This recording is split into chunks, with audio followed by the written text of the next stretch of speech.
an increase of 44% on average across the country, the number of deliveries. Now, there's a huge difference between urban areas and rural areas, and between one part of the country to another country. As, for instance, from Kigoma region and Tabora, the increase in the number of deliveries over the 5 years is 160%. 160%. But we have other rural areas where it's 5%. In urban areas, on average, most of the urban areas, the increase in deliveries was about not more than 20-30%. Some actually have a slight decline. And so I give these numbers to emphasize the point, and the minister is here.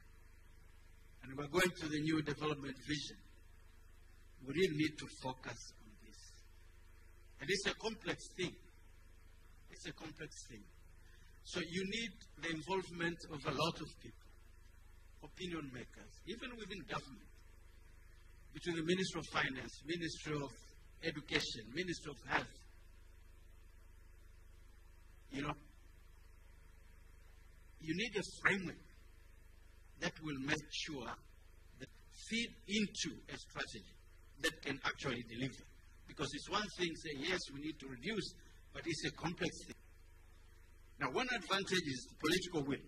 You heard here from quotations from the President, President Samir. But you need to go down to the local level. And the framework for that is needed.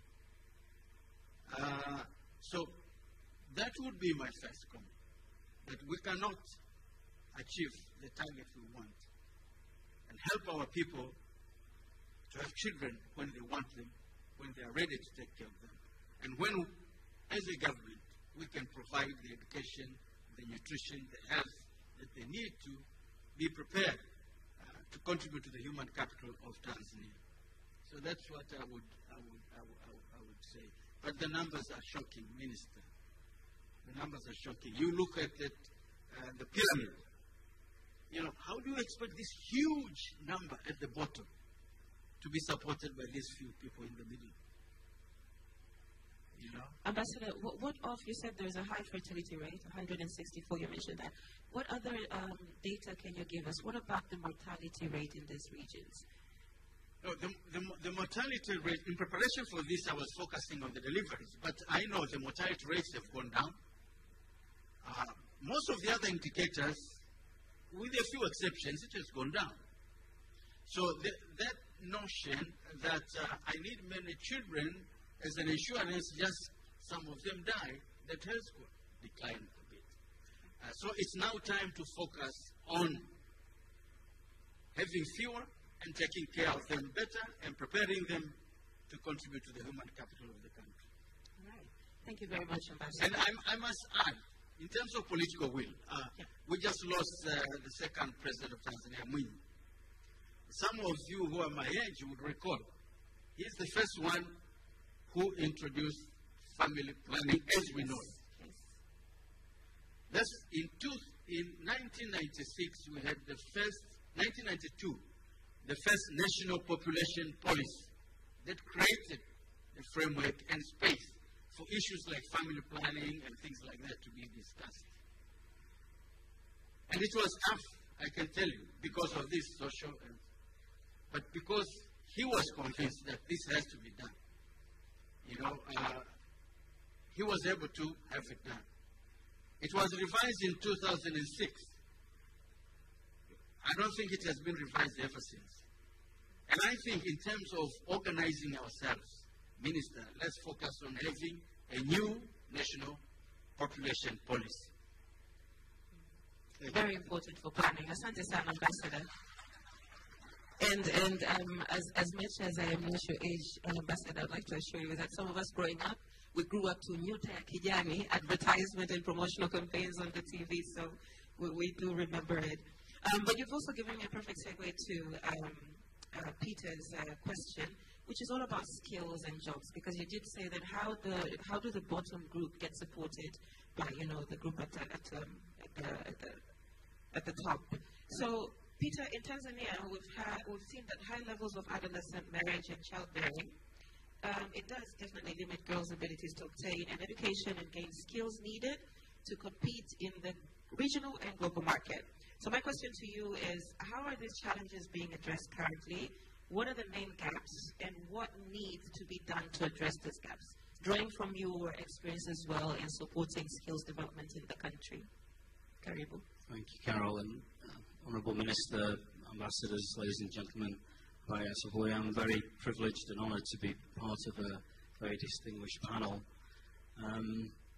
So my journey in vocational education and skills development started a relatively short time ago, probably 3 years. So to understand employability of youth in Tanzania needed some investigation in the current landscape. So through the educational system, the tertiary educational system, high-tech colleges, universities and vocational schools, to understand the employability of youth and the challenges that the youth face, and the choices that they have.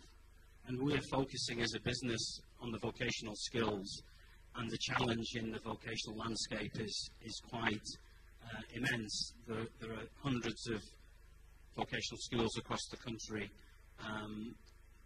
predominantly government-run vocational training schools operated by VETA, some private sector schools, and some religious institutions. So the choices that the youth have to make are quite limited. If we think about children that fail grade 7, I think it's still the case that if you fail grade 7 at 13, you then expelled from school, and your only career path then is through a vocational educational avenue. And again, the opportunities are very limited. One of the other challenges that we face is a lot of the vocational centres and educational centres is the trainers don't have any practical experience, so their passing on of knowledge to students and youth is very limited. So again, the students are constrained by the knowledge and the experience that they've gained in that educational process, and they're not fit for a job. Second point is the lack and the gap between educators and institutions and the private sector and employers. The skills demand of modern industry. We have some mature sectors in Tanzania. We have sectors like the mining sector, oil and gas, agriculture, where modern technologies are being applied, and yet none of the educational centres are applying some of these modern technologies because there isn't dialogue between the educators and the employers. So that's one of the biggest challenges that we face, is there has to be a stronger dialogue. And we have sectorial secretaries. For example, the mining sector has the Chamber of Mines, oil and gas has associations, and maybe these are the secretariats that need to be fundamental in trying to bridge the gaps and creating an association. I had the benefit of taking the regulatory authorities from vocational education to UK last year, just to showcase how in most countries around the world industry leads training, and I think that's one of the examples that was the biggest takeaway of the regulator. And I think the government are seeing the requirements of improving the sector in terms of vocational education, engagement with the private sector, with employers, that needs to be strengthened, and then there is some real hope and opportunities for the youth to get the right education, to have the right skills, so they're employable, Thank you very much, Peter. A round of applause for Peter, please. Somebody was already clapping. I kind of cut you off. Thank you. So I'll go back to Mark. And I know this came about, I think, in Dr. Senkora's response as well, and Dr. Slib's response. But what do you think is the mix of policies and programs that Tanzania may wish to further focus on or do differently? And if you can give us any, learnings from neighboring countries that, through UNFPA's work that have actually worked. Thank you.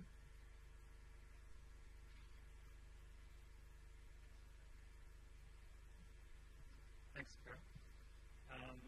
I mean, I think in terms of the policy actions or recommendations, we have a lot of experts on the panel that have been working on these issues in Tanzania for years. So perhaps for me from the UN, it's just to complement with some experience regionally and globally of what's worked. And I think I'll start from where I left off, which is really this issue of family planning being one of the best investments that we can make for women's empowerment, for gender equality, for sustainable development in general. And when I look at the policies and the plans in Tanzania, the majority of them are pretty strong. They're pretty solid. The issue is more about investing in the implementation of those plans. Some of them are just sitting. And so looking at those policies that affect young people and their education, and particularly their sexual and reproductive health, including family planning. I think recognizing the audience today, too, at a World Bank event of economists and of financial planners, it's also trying to speak to an audience that often us as sexual and reproductive health professionals don't speak to often. We need to be better at making the business case for some of these investments around reproductive health and family planning. I think recommendations are, increasing these healthcare investments. The DHS has been referred to and showed a lot of progress, but we need to continue those investments if we're going to see real change and actually not reverse some of the gains that have even been made. We're talking about family planning as a human right. Family planning saves lives, but family planning also saves money. Evidence shows us around the world, including in this region, that for every $1 invested in family planning, the government can have a return of over $6. That's a good investment. Any one of us would take on an investment that pays back sixfold. Investments in quality of education, I think Peter spoke to the needs around that. I would maybe complement on the issues of promoting gender equality and the empowerment of women and girls. Again, global data tells us that if gender equality was met worldwide today, we could bring about an 11% increase in GDP by 2025. And I'm sure the percentage might even be higher here in Tanzania. And this includes, when we're speaking about gender equality, it's about eliminating some of the harmful practices, some of the gender-based violence that still exists. I spoke to the adolescent pregnancy rates of 1 out of 5, but also need to highlight 1 out of 3 girls aged 20 to 24 was married before they were 18. 1 in 12 girls has been subjected to female genital mutilation. These are all practices that are seriously undermining the human capital that we're talking about investing in today. So reducing gender-based violence, harmful practices, addressing adolescent pregnancy, I think it's come out as this requires a multi-pronged approach. It's not a health sector issue alone. It cuts across many sectors. And the economic gains for such an investment can be very impressive. We have evidence that shows that economic benefits for addressing child marriage can be as high as $33 for every $1 spent on ending child marriage. Through education, $10 for every $1 spent on ending FGM. There's a lot of data and evidence that exists that can be considered and applied here in the Tanzania context. I think in terms of some of the regional or global experiences that exist, maybe cite one at the regional level, one at the country level. Regional initiatives, there's the East and Southern African Ministerial Commitment on Comprehensive Sexuality Education. This is called the ESA commitment, which was endorsed by ministers of health and education from 21 countries in the region, including Tanzania back in 2013.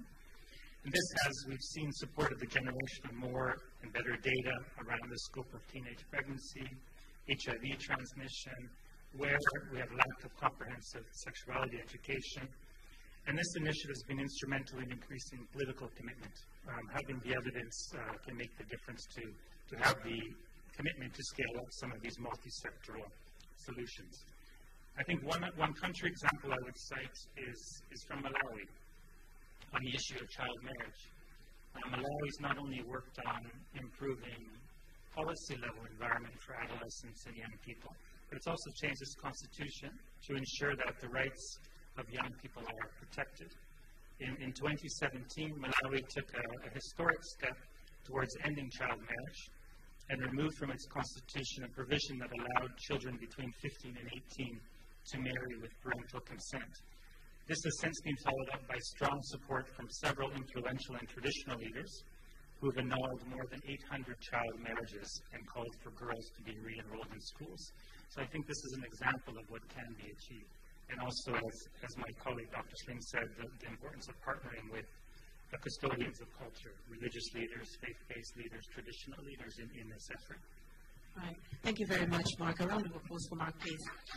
Thank you so much. You did mention that it's not just, it shouldn't be just left for the health sector alone. And my next question goes to Dr. Slim. So what would you say could be interministerial cooperation in addressing such matters? For example, if you look at the Ministry of Health and the Ministry of Education, Science and Technology in Zanzibar, what are some of the interventions that you're working together to address the needs of adolescent girls and boys? Any successes that we can learn from, especially now in the digital age? Right. Thank you very much for giving me this opportunity. Again, geography of Zanzibar allows us to really go through people as quick as we can because we are not many people.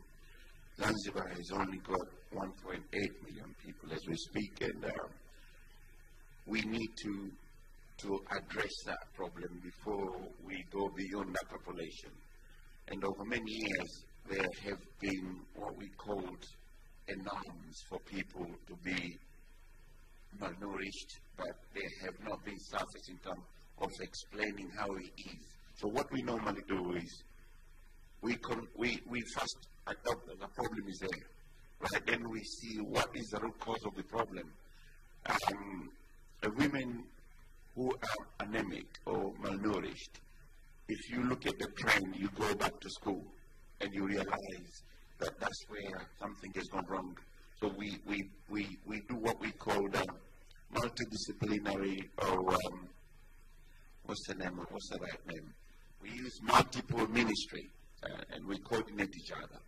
Yeah, like me, I go to the Minister of Education and try to ask them to change their curriculum and allow nutrition to be embedded in their work or curriculum for the children. But that will be more like two doors at once, because boys and girls are actually both now getting knowledge on what to eat as they grow. So when this boy becomes a father, he will know what to feed his wife, right? So that's one of the areas that we've done.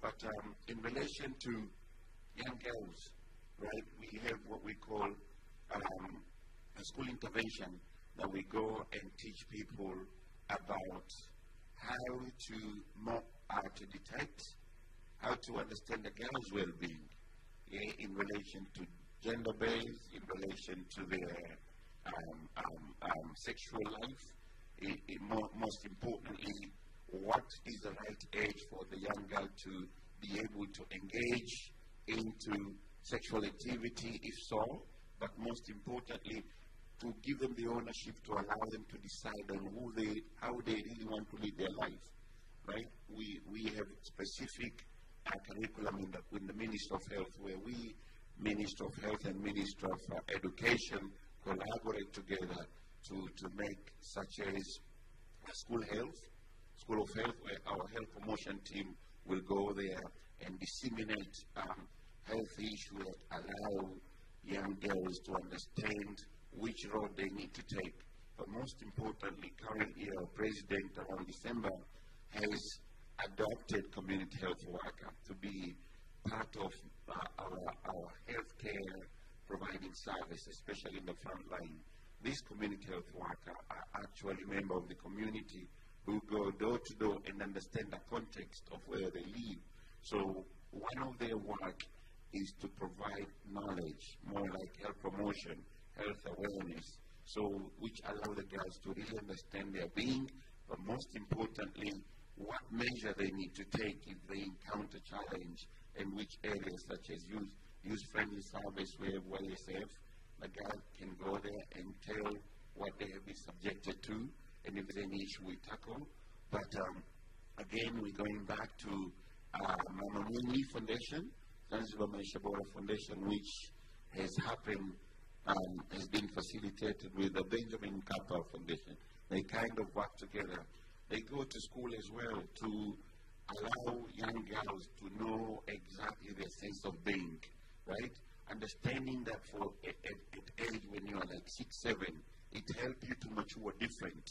This kind of intervention were not in Zanzibar before, and now we have seen the need for it, and we are expecting to see huge change, and we have begun to see the shift, because right now each and every school in Zanzibar have a little curriculum in actually explaining to girls on how aware they should be in relation to their reproductive health life, right, which make them reproductive smart. And by giving them that knowledge and empower them with a freedom to be able to go far in terms of education, I think Zanzibar will be a destination for people to learn, maybe in a decade today. We really are planning to, not to count on people, but to really make people account for our country, and making sure that every birth that is given, every child who is born in Zanzibar, at least after 20 years, he contribute back to the community. And that's the vision where our president is taking us. So thank you very much. Dr. Senkoro, Dr. Slim has mentioned that you have been supporting the Maisha Bora organization. And my next question was actually going to be on proven initiatives that have worked that can be scaled up. Could that be one of them, or what more can we learn from the Benjamin Kappa Foundation? Yeah, and as I said earlier, our engagement has really been both at the upstream and also downstream. And I think this multi-pronged approach of working at upstream and at the same time at the downstream has been an added advantage for such organizations as ours, whereby we see most of the non-government organizations are very downstream, and it's important as well. So it's through our downstream interventions, this is how we are able to influence some of the policies, reviews, and shaping them, and also giving them feedback whether such policies are working or not. And we don't do it alone as in Kappa Foundation. We work with different non-government organizations. So an example is Zanzibar Maisha Bora Foundation in Zanzibar, and also in mainland we work with more than 10 NGOs as our sub-grantees, as our partners. And we usually use the local organizations because we believe it's more sustainable and they understand the context. But also we've been working with the young people's organization, because we think, given the demography, they're more than 60%, I mean, we feel that they should be the ones creating solutions for themselves. And it also gives them space, safe space to discuss and deliberate. The thing which I think we're challenged with, and this is something that needs to be taken on board as we move towards development of Vision 2050, is how do we have them engaged even in the policy making at the upstreams, the young people.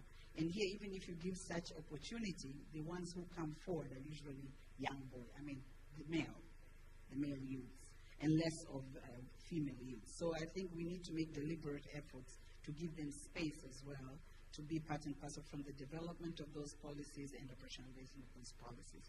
So our experience, and coming back to the question again more precisely, we have been working with the government, but also with the private sector for profit. For instance, we have a number of programs which we've worked with the media companies, but also with other NGOs and the local government authorities, as well as the Ministry of Health, to reach out to the young people on adolescent sexual reproductive health services through their language, the way they understand, the way it can be influenced by using their own local influences, which they hear them more, but also using the media platforms. I think it's very critical how we use the social media and the digital communication to the young people. This is how they understand better, they can access it, and we know how the penetration is getting through within the country in terms of the digital platforms. But also, we find that it's important to give space to an opportunity for them to access such services of sexual reproductive health through youth-friendly services, or creating youth corners in an areas where they can easily access, or having some sensitive discrimination given the context of our social cultural environment. Then another thing which I think we've been implementing is really to see how we link the supply end and the demand. And here I'm referring to the health facilities, where we know the health facilities, there's been huge investment by the government in terms of accelerating beautiful infrastructures and health facilities countrywide. But we must recognize we still have shortage of skilled health workers, of more than 60% of shortage of skilled health workers. So we came up with creative ideas together with the government to come up with fast-tracking modality of placing skilled health workers, being doctors, nurses, etc., for an interim period of time until when the government gets its employment permit and they're mainstreamed in the government setting.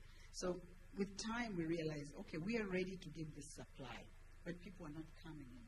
So how do we reach them out at the demand level, at the community level? And that's how we started with community health workers programs, with many other NGOs through the donor finances. We must appreciate that. And now the government has taken it and upstreamed it, integrated it now as a government-wide program, which will be accelerated countrywide, but starting with the 10 regions in the next 5 years at the moment. So what are the governance functions and capabilities at both the central and local government levels that can be enhanced to improve or accelerate demographic transition and empower young girls and boys to be able to make decisions about their reproductive health? Basically, what can the government do to further support progress in this agenda? Thank you very much. I just quickly say, look, yes, since the last national population policy was decided upon, I think it's time to have another one, because it creates a framework and then the connectedness between the different actors on how to make sure that all the good ideas that are around the table and across the country can really produce results. So I would prioritize a national population policy with its strategy and plan of action. Now, government has to show leadership. It has to work with all the different actors. There are a lot of actors in this space, but many of them are not even coordinated, either centrally or at the local level with the government. So I think that is extremely, extremely important. Because the government is not very good at reaching out to people on things that entail difficult issues like sexual and reproductive health. So civil society, I think, is more capable for that, but they have to operate within a framework that has been set by the government and with the support of the government, and so that the people also know that these things that are being proposed by the civil society are things that are supported by the government. So I think that's extremely important. And if you look across the country, I refer to the numbers of deliveries, and some rural areas low, some very high. It means there's something that's happening. In a particular leadership, government and civil society, whatever it is, that's beginning to have impact. In others, not so. So a framework where we can learn, all parts of the country at the local level, they can learn from other local councils, villages, whatever it is. Because there are many examples. And sometimes we exaggerate this issue about cultures and things like that. Society has moved on. Society has moved on. And people are more open. I'll tell you, I mentioned, let alone going to a pharmacy and say, hey, can I have condoms? So you have to have an arrangement. Today, you find condoms in office places. It's common. So I think society has also changed. And it creates an opportunity for government now to come in a big way and provide direction in which we can coordinate all these efforts and make sure that we have. Yeah. And the issue of skills, I just want to to emphasize what Peter said, because I'm very passionate. Education, education, education. We are producing certificates, not competencies. That's the truth. Our universities produce job seekers, not job creators. So we need to do something about our education so that we can build the human capital to take this country forward. I just wanted to emphasize on that, although you didn't ask me. No, it's fine. You've actually taken the answer because that was going to be Peter's question. The last question to Peter. But no, you can definitely build on that, Peter, I think. And definitely drawing from the honorable guest, Professor Kitila Mkumbo's mention of the Tanzania 2050 development plan. What more recommendations would you give in terms of ensuring that our youth really come out with competencies and not just certificates, and that we equip our youth? Our main focus as a company is to bring international accreditation to the vocational educational space. And that's not to say, international is best, but it's to say that why should a Tanzanian have a lower standard of training or education and whatever, and why can't we raise the standards of Tanzania education to international levels? So if those individuals, for whatever reason, can't find employment in Tanzania, that they're equipped with the competency and, for the sake of it, a certificate that's recognised internationally. And I think the landscape, as I mentioned earlier, there's hundreds of training schools in Tanzania. And I think the challenge that we face is there's hundreds of training schools, but the quality is the challenge. So I think we need to invest in higher quality training facilities across all sectors to attract more women and young women into, let's say, a vocational career path. We need to think about career educators, subjects of career advice in secondary schools. We talked before the seminar about the doors for career paths are limited in Tanzania. We need to increase the numbers of career paths for the youth. We need to encourage more women into vocational education. There are many examples across Tanzania. I've met many women in very predominant positions in very senior vocational trades, and these role models need to be promoted. We need to encourage more women to think about education in a non-typical women's spheres. For example, welding.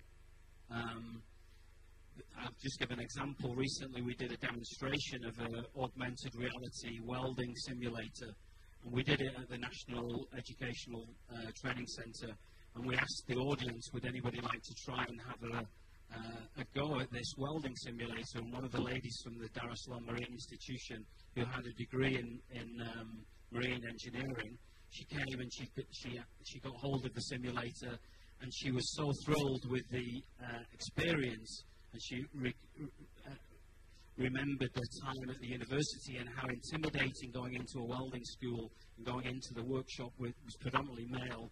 And she really wanted to learn how to weld, but she felt she was under pressure. And so the application of a simulator, the application of technologies can young women into the employment field.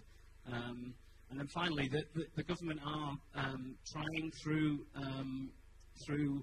taking vocational education into secondary schools. That's to be commended. Again, the challenge they're going to face is, where are the trainers coming from? How are you going to engage people with the right experience, with the right knowledge and competency to pass on those competency skills to the trainees? So investment in education, partnerships between the public sector, the private sector, employers and trainers. And we're obviously, as employers, we're very, very encouraged by what the government are trying to do, and we're here to help from the private sector. Thank you. Thank you very much, Peter. Another round of applause for my brilliant panelists. Those were quite insightful key points. So now I'll go over to you, the audience. If we have any questions or recommendations or reflections on what our panelists have said. I see there's a hand over there. Can I get someone to be passing around the microphone, please? Anyone? Thank you. I can give you mine if you could just switch this one off.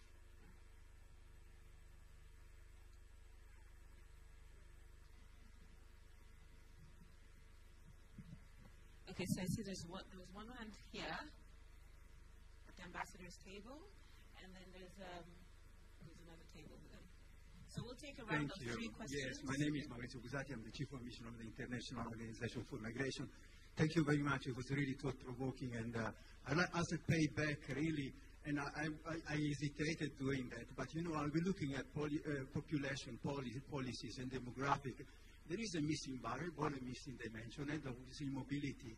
And this actually is about, I think, time to really to bring this dimension into the equation, in particular as we look forward to the next, obviously, development vision for the country. And it does get into in so many angles and ways. We're looking at the very issue of rurality in Tanzania. The census is already indicating that there are massive potential for population mobility within regions of Tanzania.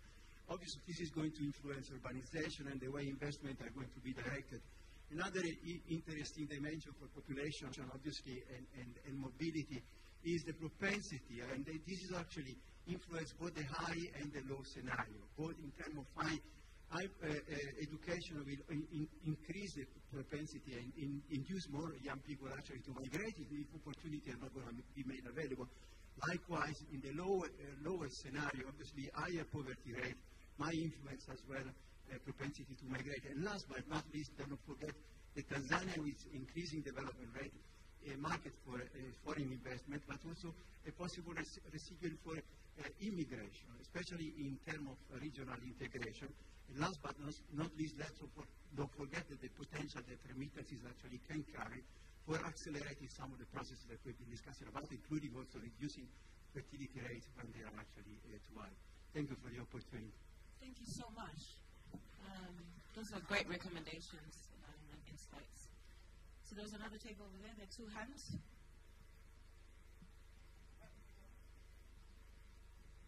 I think we'll take a round of 3 questions and then proceed to the next round after our panelists have responded.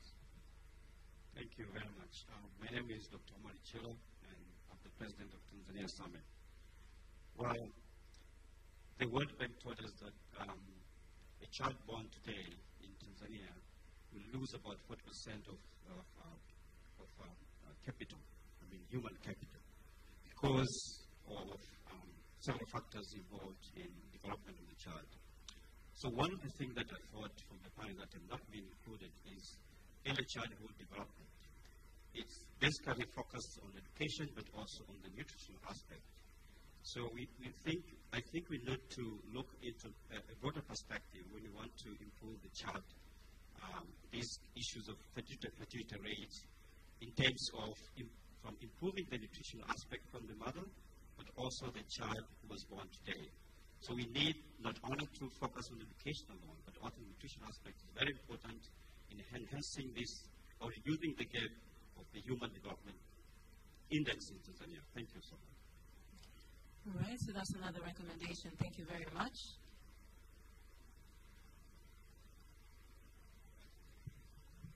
Thank you very much, Moderator. My name is Donald Mali from Ripoti. Thank the World Bank for a very good report.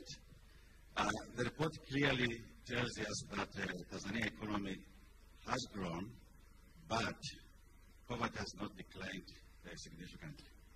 And that has to do with the structure of the economy. Again, the report shows that the structure of the economy has not changed over time. And the report also tells us about the population explosion, which is one of the risk factors for future decline in the current rate of economic growth. One of the tools that the World Bank has is to support the ending of poverty is IDA. We all know that the global resources has been declining, and Tanzania has been graduated as a lower middle income country, which expected private investment flows to increase significantly, but it hasn't. And yet, public resources are also declining. So that leaves IDA with more responsibilities.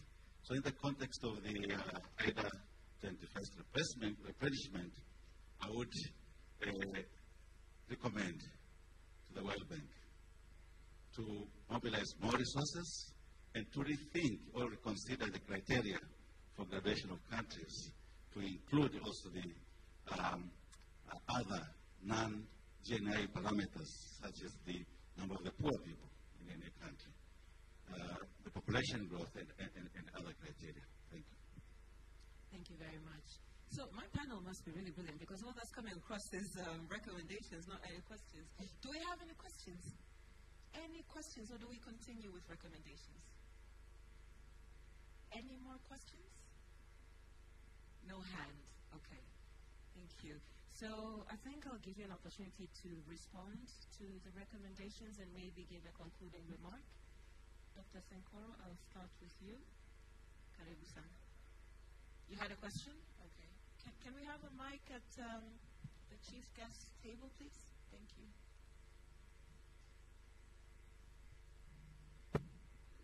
It's a bit, I mean, all of us agree on the importance of addressing the question of increasing fertility rate, the question of increasing, populations. But this is happening at a time that in other parts of the world, they are struggling to increase their population. And they are seeing the danger of people not reproducing. And actually, they are regretting of their previous campaigns of family planning. And our people are hearing this. And of course, us in politics, we are hearing this. So, I know you may not have the direct answer, but how do we reconcile when I go to my constituency in Ubungo and tell them to consider seriously, plan their families while they're being told, hey, Kitila, in other countries, guys are not reproducing. You want us to stop reproducing. And at the same time, they're being told, Tanzania is very big. So, scientifically, what we are saying is very correct, but politically, it's a big problem. How do we reconcile these things? Mark on. We'll put Mark on the spot for that question. Okay. Dr. Ellen, would you like to go first? Thank you very much. And I'm glad that Honorable Minister's question is channeled to Mark. No, I'll not go there. But all in all, I just know more population, more demand in terms of our budgets, in terms of accessing health and education. So if we feel that something is correlated to our economic growth and ability to finance that, well and good. But if it's not, then I think we have to go the reverse. But anyway, Mark will respond to that. I just wanted to comment a little bit on the comment which came from my colleague, Dr. Chilo, from THS, Tanzania Health Summit, and I totally agree. We need to invest on early childhood development because we all understand that we need also to have better children with better nutrition, which it's a cycle. More nutritious as a child becomes, then even in terms of performance in education is better off in terms of planning and making their own decisions when they're educated, as well as looking at the whole aspect of fertility, etc. So it's a cycle. More often. And I think, forcing us to really think about and respond to these issues of population and development and the choices that are being made today. I think, Honourable Minister, the point you're making is important around demographic diversity in different parts of the world and different demographic trends. And as you rightly said, in parts of the world, in Europe, in parts of Asia, fertility rates have declined even below the level of replacement value. Replacement value is around 2.1 fertility rate. But if you look at the fertility in Tanzania at 4.8 as a national average, we still have a big gap in between what we're seeing in that part of the world and what we're seeing in Tanzania. And that 4.8, is a national figure. When we break that down across regions, it can be quite a variance, up to almost 6 in some regions. But I think the message is not about how many children a woman or a couple chooses to have, but it's also about wanting a quality family, a quality population. And when we're speaking about human capital, it's about that quality, that their young people are educated, they're healthy, they're skilled, and that there's an economy for them to come in and contribute to. And I think these are the choices that we have the chance right now to be making with the next National Development Vision. And I'm personally quite confident and optimistic, because I think we're privileged to have an honorable minister who has a background and is a champion around sexual and reproductive health, about young people's family life, education, and has really demonstrated that. We have this at the helm of the Ministry of Planning and Investment, and an executive secretary leading the Vision 2050 process is a champion for adolescent girls. So I'm feeling confident and optimistic about this right now.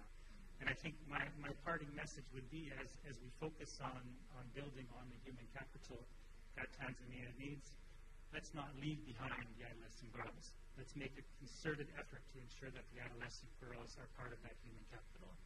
There's very unique challenges that we brought out around unplanned pregnancies, around child marriage, around FGM and other practices. Let's make sure that's at the forefront.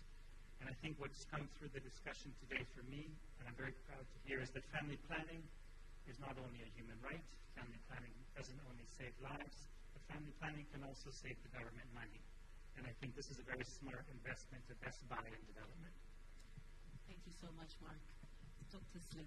Yeah, thank you very much. I'm again going to coincide with our consensus from Dr. Chilo.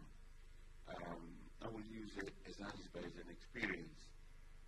48% of women in the productive age in Zanzibar are malnourished, right? And malnutrition is a precursor for anemia.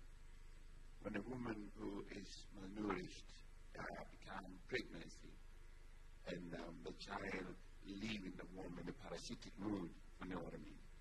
And it means a woman that will later give birth to a child who has got deformity, right?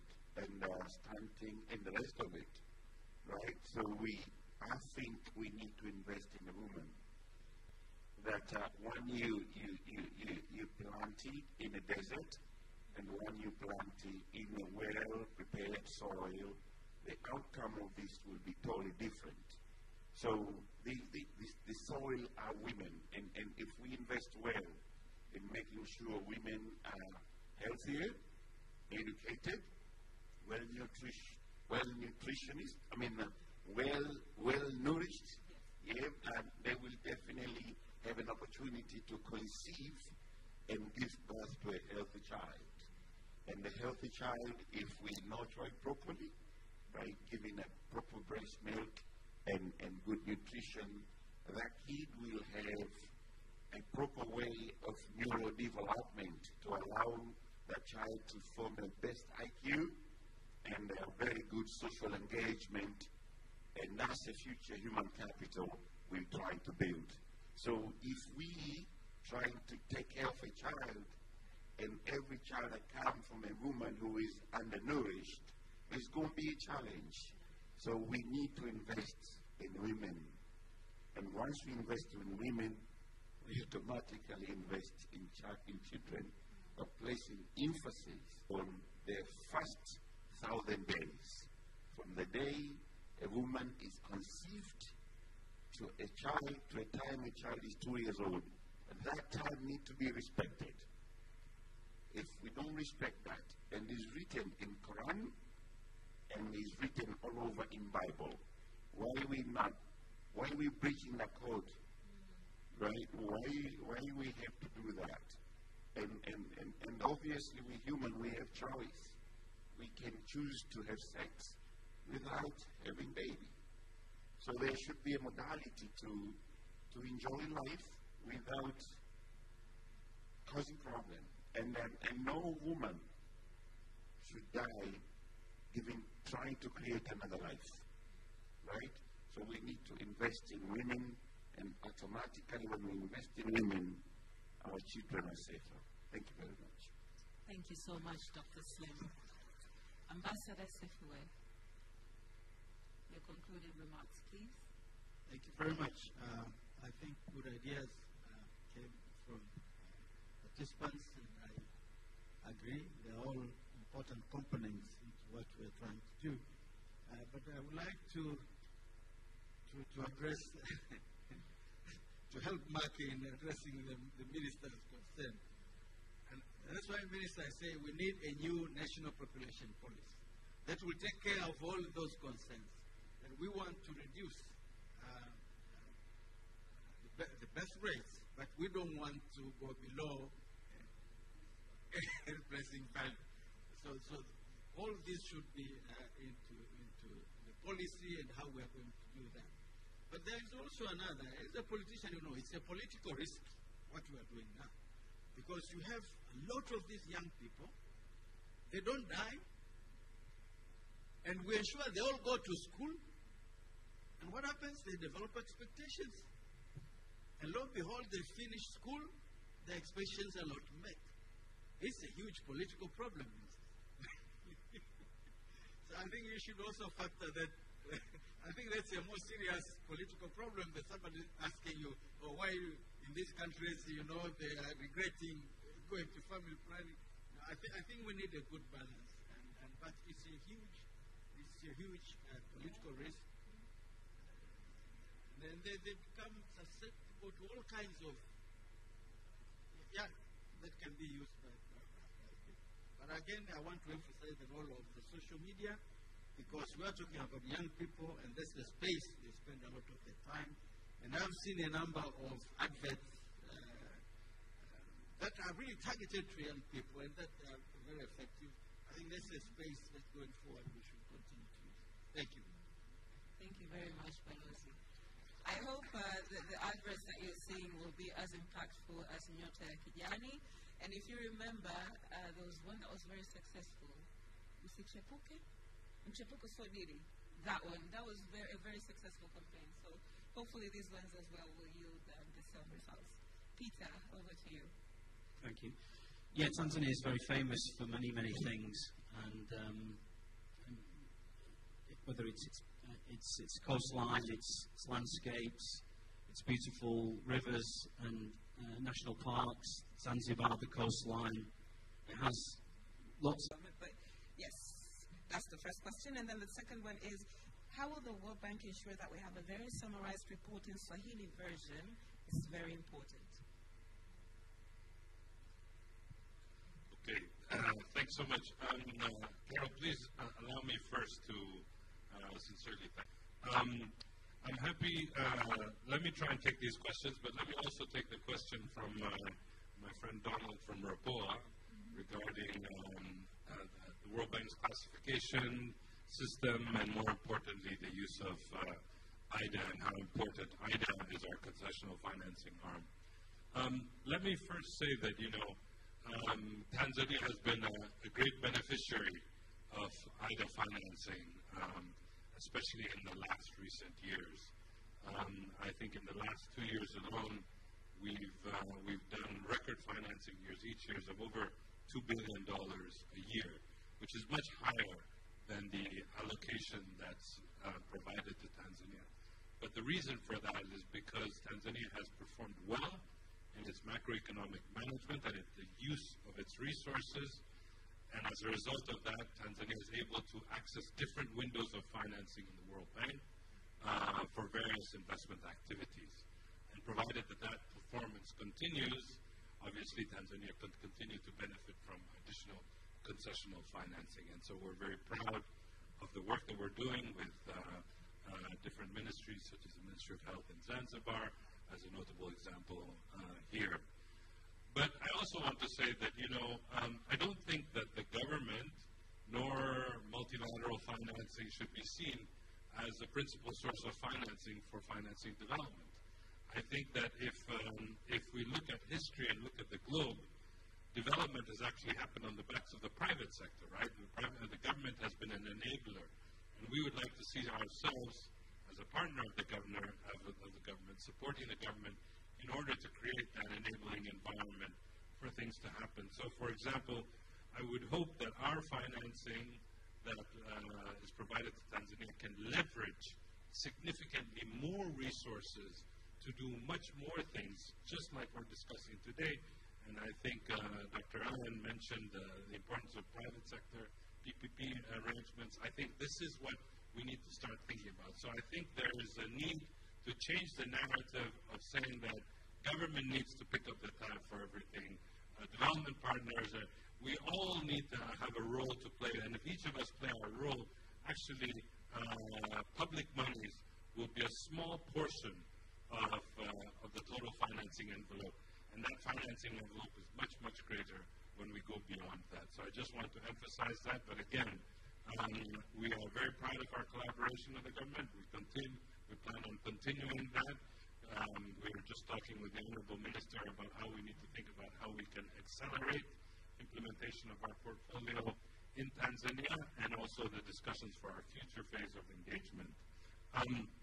On the question that was asked, firstly, on the Tanzania report, on the Swahili version of the report, I think that's something that we will do. I'm looking at my colleagues here to make sure nobody is. So we'll certainly make that available. I will follow up with Lloyd. Yeah. And Carol has a way of following up with the World Bank, so you don't have to worry. I think the other question was about how we work with the government. How will you ensure that the government takes forward what you have recommended? Okay. So, first of all, I don't think it's a somewhat a strange question to ask, because we work for the government. We're here to work in partnership with the government. And I think, I don't think the government needs us nor any of its development partners to tell them what to do, right? I think we're here as partners, and I think that it's fairly evident that having the Minister of Planning here participate in this event as a representative of the government means that they are equally or even more committed than all of us to taking forward these recommendations. I think a government that's open to constructive criticism, as the Honorable Minister said, for a discussion with partners across the range is really the first start. And so I think that our goal and our commitment is to continue to work with them. And I think I can speak for many of my colleagues here in the Development Partners Group that we would like to work hand in hand with the government in implementing and advancing these recommendations and others that come not just from us, but from civil society, from Tanzanians, from private sector, etc., etc. So I'll stop there. Thank you very much, Nathan. I see the Chief Guest also has something to say. Maybe just to confirm that I think if you have a government report, you will see that we cite different sources, and one of those will be the World Bank, the IMF, and many others. Basically, we are increasingly an evidence-based decision-making government. We use evidence to make decisions. And these reports are scientific. They tell you where you are doing well and where you need to improve. So they engage the government constructively. They don't shout at the government. They engage us constructively. So there's no reason why we should use them in our planning processes.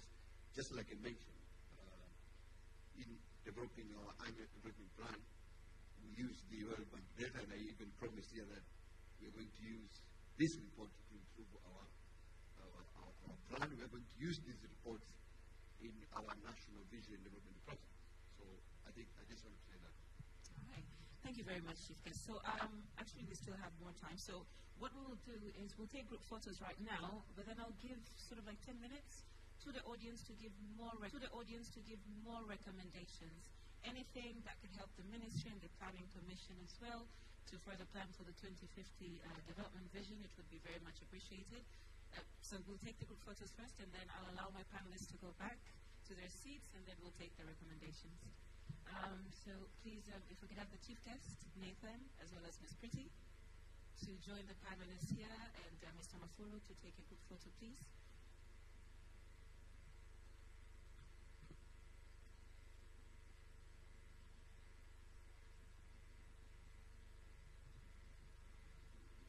So we'll take the group photos, we'll go back to the audience, have some more recommendations, and then we'll have the closing remarks from Mr. Mafuru.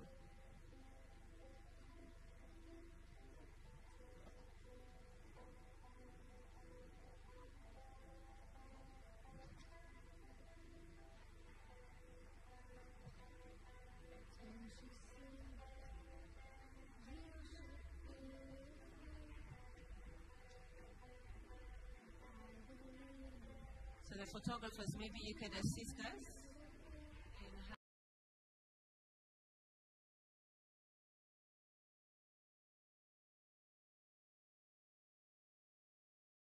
how we can position them.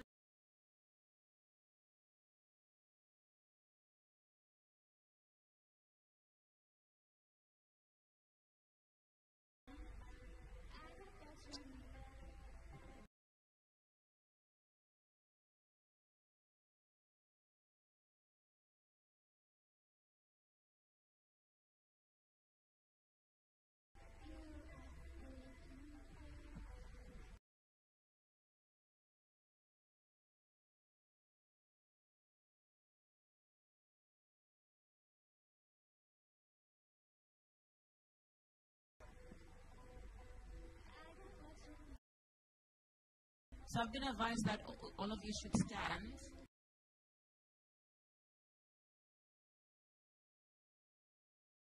I'm trying to see how we can actually have some balance. This might be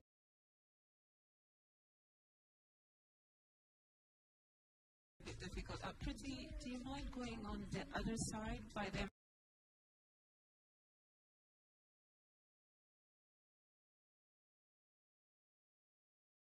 Ambassador, yes. The only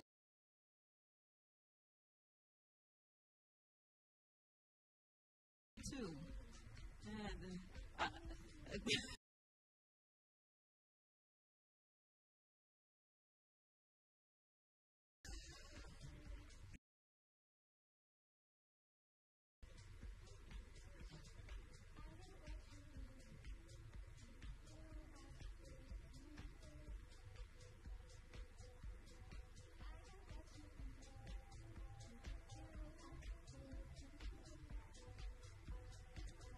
Now I'd like to call Emmanuel and Anissa.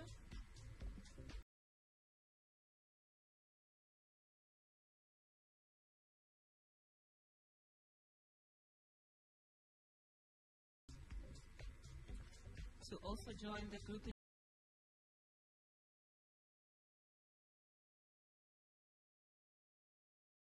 Taking a group photo.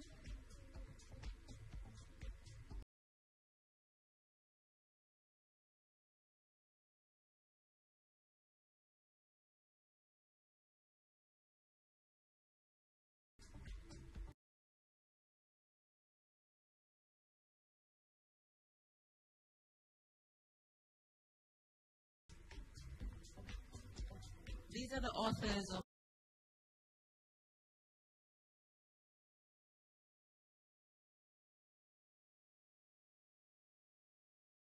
the 20th Tanzania Economic Update, everyone. So can we give them a round of applause, please? Thank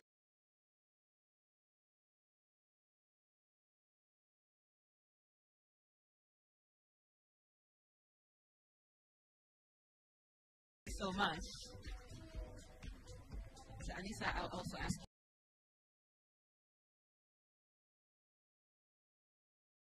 to go there this slide so we can have a bit. Yeah? Yeah, thank you.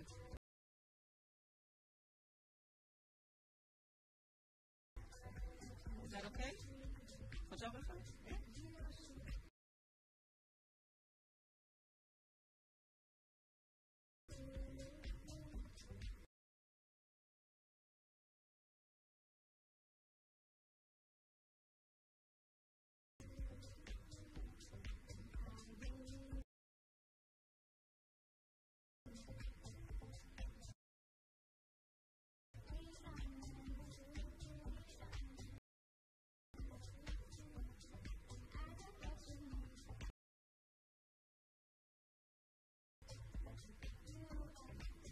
Brilliant. Thank you so much. We can go back to our seats now.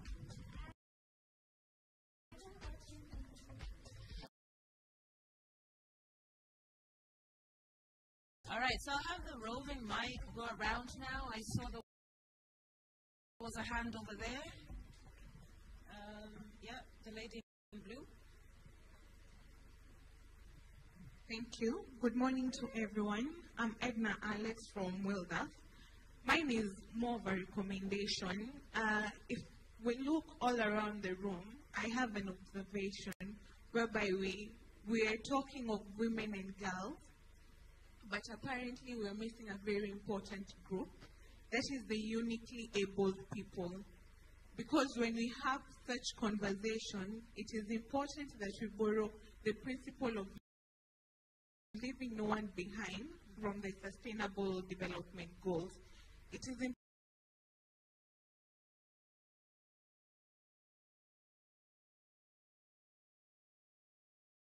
important because when we speak of women and girls, we do understand that we have uniquely abled people who are falling in both categories. But when you are specific, it means even in the interventions or in the mechanisms that we will be responding to the challenges of fertility rates, they will be customized to support them. We have issues of hearing aid for them. We have issues whereby you want to create awareness on fertility rates. But if you're not customizing your responses to be able to cater for them, then you will be missing a very important point. And also I'm encouraging Mr. Nathan, the next time you have such a gathering, please let us also include them because it is important. Thank you. Thank you. Thank you so much. On behalf of the World Bank, I can assure you that we have definitely taken that, and yeah, we'll definitely consider that in our next gathering. Any other recommendation, please? Ambassador's table? Yeah.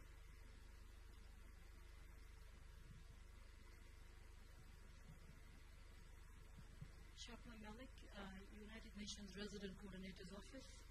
And I was actually debating for a little bit as to how to present what I was about to tell you now. It's a reflection. Okay?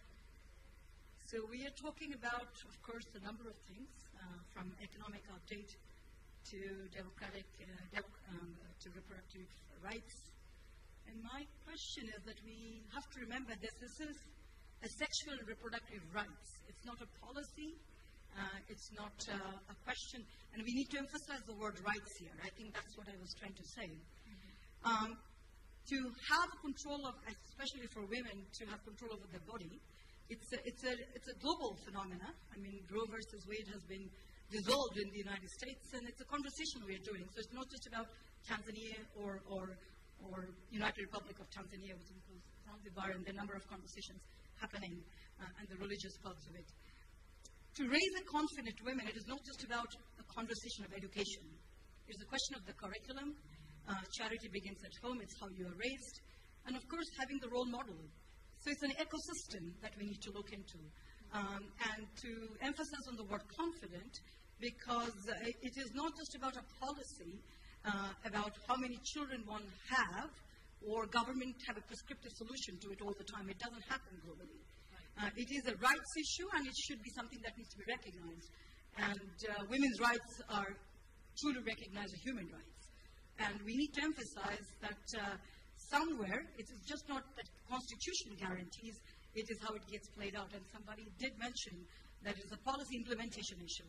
So this is a package that one needs to reflect on. I mean, it's not in its piecemeal, not education, because while we're talking about a number of educational rights and also children being at a level of early childhood education, stunting rates are high in certain parts of Tanzania, and they're very high, which are also considered as the breadbasket of Tanzania.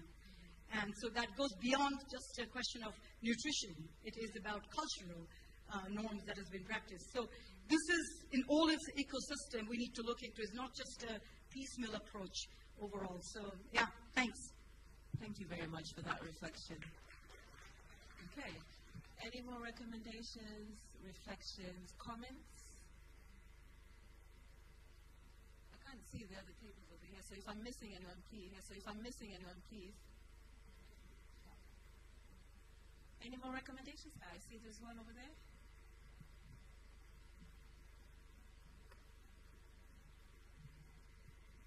Thank you. Good morning. My name is Ida. I'm in the renewable energy sector. The reflection question is more when we're talking about skills and when we're talking about competence and how we can really maximize on our vocational training. Maybe it's time we really relook at what we're doing with the SDL. It's a big part of the private sector. We've seen the private sector. We've seen some bits and bobs in the textile industries, but they didn't quite work out. And we've got the advantage of the reports from ILO around our skills. I think it's time we go back, and especially with the opportunity we have with Vision 2050, and maybe even sooner. How do we use it? How do we deliberately ensure that if we're training people up to a good level, how do we get an apprenticeship process going on that helps the young people, not just in the formal sector, but many who are going to end up in the informal sector? You want the standards across each institution. You don't want one vetter that produces maybe level 1 electrician, but it's not the same level 1 electrician from another one. Because it's also got safety implications. These are the people who come into our homes, we work around them, and they don't have the same skills. So let's really start rethinking SDL. Private sector want to be part of this journey. We know what skills we need. We're seeing the gaps, we feel it, and we're having to tack on more time and energy to make sure we've got even just a level playing field for these young people. And I think as much as we're looking at how we bring more women into the space, I think it's important that we also have a conversation with a younger man so they understand it's not a case of opportunity being taken away from them, because the conversation is now almost a sum-zero game. So if more women are coming in, then more men are feeling like they're being, denied. And I think it's not just about Tanzania, it's across the globe. Thank you. Thank you so much for that. I see Daniela, I'm going to put you on the spot, from the Tanzania Startup Association. Any reflection from young people that we can take forward and that the minister can actually take in consideration of the Development Vision 2050? Sorry, I had to. Thank you for that. Good morning, everyone, and the youth in general. The embassy has done quite a lot of extensive work in the skills development, but also in supporting entrepreneurship from youth and women through the different programs that we have. So we really hope that this report really does go in advancing that and seeing the gaps where the embassy can support, but also hopefully the government will be I'm glad the government is positive in trying to take on this report, but I think there's a lot of work being done with the different embassies and the development programs. Sorry, you put me on the spot, so I'm kind of... It's fine, thank you. But yeah, so congratulations and thank you. Thank you for that reflection and the great work that you're doing at the embassy. Right, so we still have this. I'll now welcome Mr. Lawrence Mafuru to give his keynote remarks. Karibu sana. A round of applause, please. Thank you.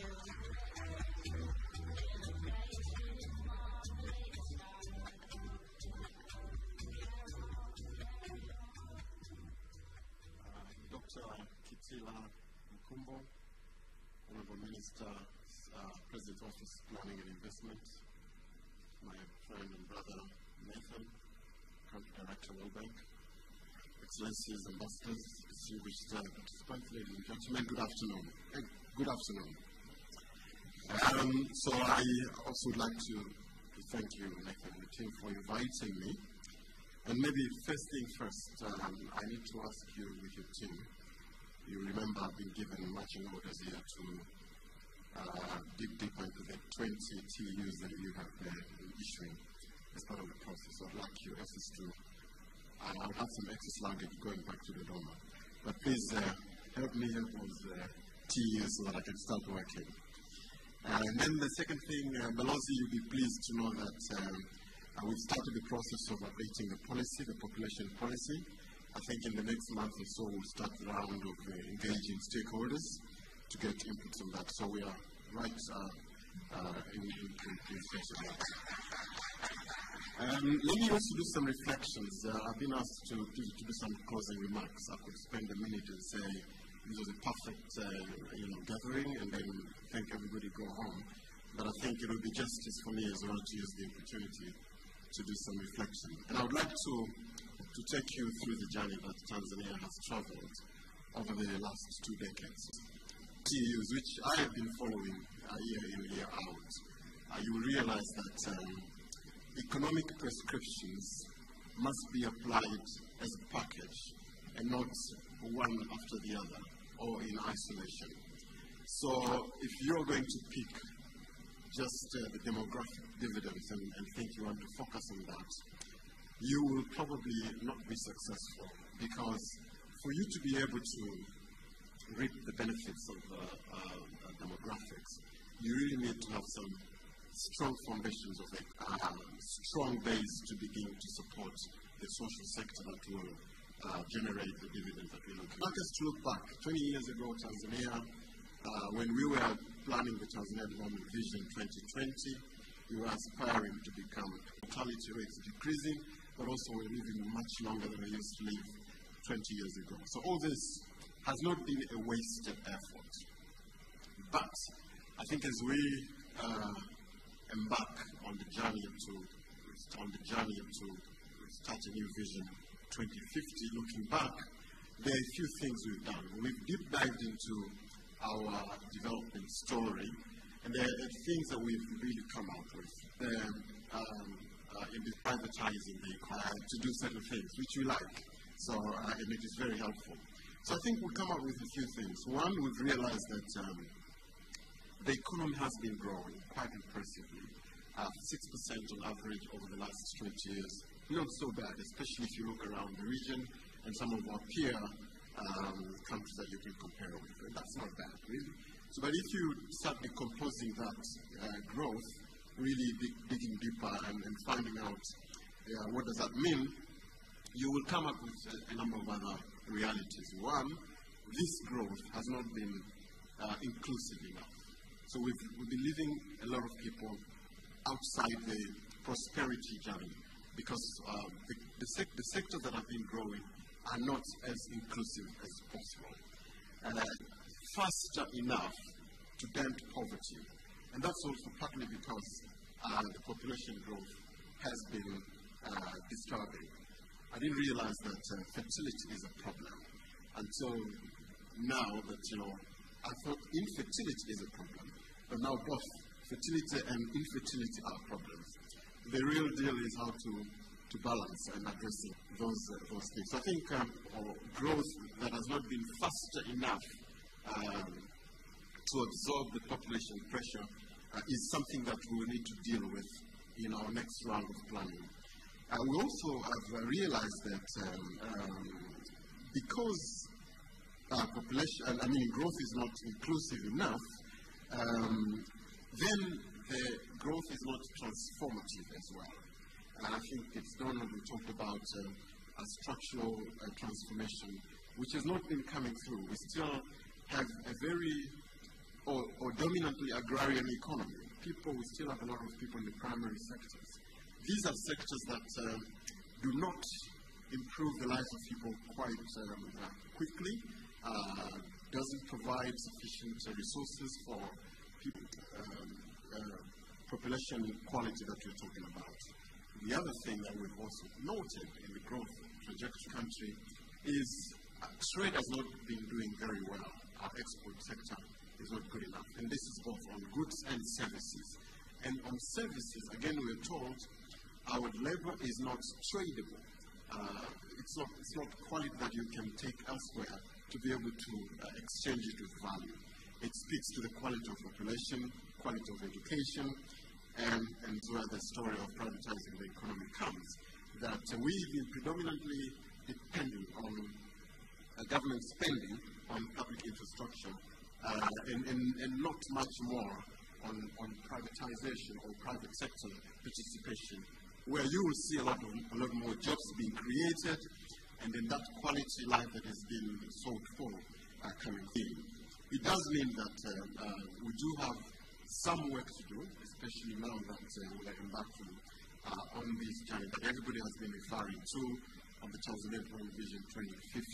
So having seen the gap that, or the shortcomings of the journey that we've traveled, there are certain things that we are concluding, and I think increasingly you will see it from the top leadership of the country, Her Excellency President, and perhaps this is where we need to speak to our development partners, World Bank and the rest, that the importance of education and the investment that the country is going to do is developmental. Just like the way we're going to invest in roads, in electricity, in water systems, it becomes now important that education, and especially early childhood education. I think for me, and I'm sure for the government, education will enable everyone to earn their own success. When investing in that space will definitely give us long-term benefits that we would need. It's also crucial for developing non-cognitive abilities. It is important to develop cognitive abilities and skills, yes, but those abilities that will make a human being a meaningful human being aware of the environment, being a good person in the society, being successful in the job market, but also being able to bring good families. So these are things that are built at a very early stage. So all I can say here is that given what is on my shoulder at the Planning Commission, Balozi Sefue, with all the stresses on the public policy, especially on the population, we are going to be very decisive and very intentional. Walking or reading the lips of our Excellency, President Dr. Samia Suluhu Hassan, it is very clear that we need to invest heavily on that. And that area of public policy is going to be an area of focus as we embark on our development agenda. For those of you who are following